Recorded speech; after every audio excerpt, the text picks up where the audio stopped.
কাজ না করলেই ঘন্টার পর ঘন্টা বাথরুমে আটকে রেখে নির্যাতন করা হতো ১১ বছরের শিশু মোহনাকে। শুধু তাই নয়, দেয়া হতো গরম খুন্তির ছ্যাঁকা, টেনে টেনে ছেঁড়া হতো চুল, পান থেকে চুন খসলেই নির্মমভাবে নির্যাতন করা হতো শিশু মোহনার ওপর। ৩ বছর বয়সে মা হারিয়ে দুবেলা খাবার আর একটু স্বস্তির জীবন পেতে শুরু করেছিল গৃহকর্মীর কাজ। নিজের গর্ভধারিণী মায়ের শূন্যতা পূরণের জন্য গৃহকর্ত্রীকেই মা বলে ডাকত। আর সেই মানুষটি হয়ে উঠল যমদূত। কাজে একটু ভুল হলে কিংবা ক্ষুধা লাগলে একটু খেতে চাইলে গৃহকর্ত্রীর কাছে পেতে হতো অমানবিক নির্যাতন। জীবন অবাক না করলে কে করবে? 28% মিল্ক ফ্যাটের অবাক করার সাথে ফ্রেশ মিল্ক পাউডার। জীবন অবাক করুক প্রতিদিন।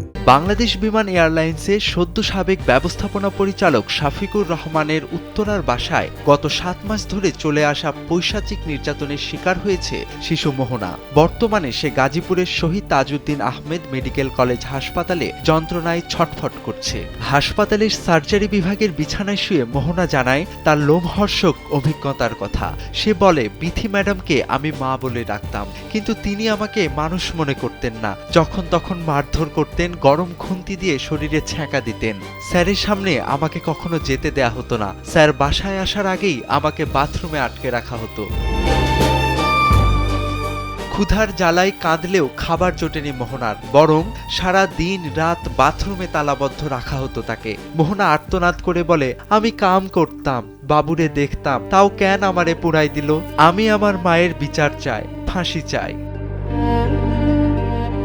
মোহনার বাবা গোলাম মোস্তফা, যিনি পেশায় একজন হোটেল শ্রমিক, মেয়ের দুবেলা খাবার নিশ্চিত করার আশায় তাকে এই প্রভাবশালী পরিবারের কাছে দিয়েছিল সে। গত ৩১ জানুয়ারি মোহনাকে যখন তার বাবার হাতে ফেরত দেয়া হয়, তখন তার শরীর ছিল কঙ্কালসার। গৃহকর্ত্রী বিথি বেগম এই জখমকে চুলকানি এবং বাথরুমে পড়ে যাওয়া বলে চালিয়ে দেওয়ার চেষ্টা করে। এমনকি মোহনার মাথায় সমস্যা আছে দাবি করে তাকে ওঝা কবিরাজ দেখানোর পরামর্শও দেন।